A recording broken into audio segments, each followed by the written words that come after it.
ஒரு அழகான தோட்டத்தில் நிறைய பட்டாம்பூச்சிகள் எல்லாம் இருந்துச்சு. அந்த பட்டாம்பூச்சிகள் எல்லாம் ஒரு நாள் காட்டுக்குள்ளே பறந்துட்டு இருக்கும்போது ஒரு பூ இருக்கிறத பார்த்துட்டு அதுக்கிட்ட தேன் எடுக்க போச்சு.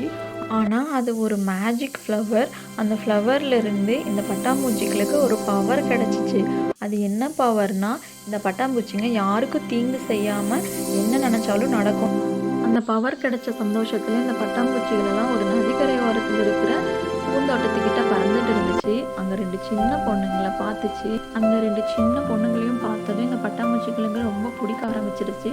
அதனால் தானும் சின்ன குழந்தைகளா மாறணும்னு சொல்லி இந்த 2 பொண்ணுங்க மாதிரியே இந்த பட்டாம்பூச்சிகளும் சின்ன குழந்தைகளாகவே மாறிடுச்சு. இது அந்த குழந்தைங்களுக்கு ரொம்ப சந்தோஷத்தை கொடுத்துச்சு. இவங்க எல்லாரும் ஜாலியாக அந்த பூக்களை பறித்து விளையாண்டுட்டு இருந்தாங்க. அந்த தண்ணியில் விளையாண்டுட்டு ஜாலியாக என்ஜாய் பண்ணிகிட்டு இருந்தாங்க. ஜாலியாக நீச்சல் அடிக்கிறது, ஜாலியாக பேசிட்டு சிரிக்கிறது இதெல்லாம் பண்ணிகிட்டு இருந்தாங்க. அவங்க நதிக்கரைக்கு வந்து மணல் வீடு கட்டி விளையாண்டுட்டு இருந்தாங்க. அதுக்கப்புறம் நதியில் தூண்டில் போட்டு நிறைய மீன் பிடிச்சாங்க. அந்த பிடிச்ச மீனையெல்லாம் நதிக்கரைக்கு எடுத்துகிட்டு போய் அவங்களே தீ மூட்டி ஒவ்வொன்றா சுட்டு கொஞ்சம் கொஞ்சமாக சாப்பிட்டு ஜாலியாக என்ஜாய் பண்ணிகிட்டு இருந்தாங்க. அதுக்கப்புறம் சாப்பிட்டு முடிச்சதுக்கப்புறம் ஜாலியாக கை கோர்த்து எல்லோரும் விளையாட ஆரம்பிச்சிட்டாங்க.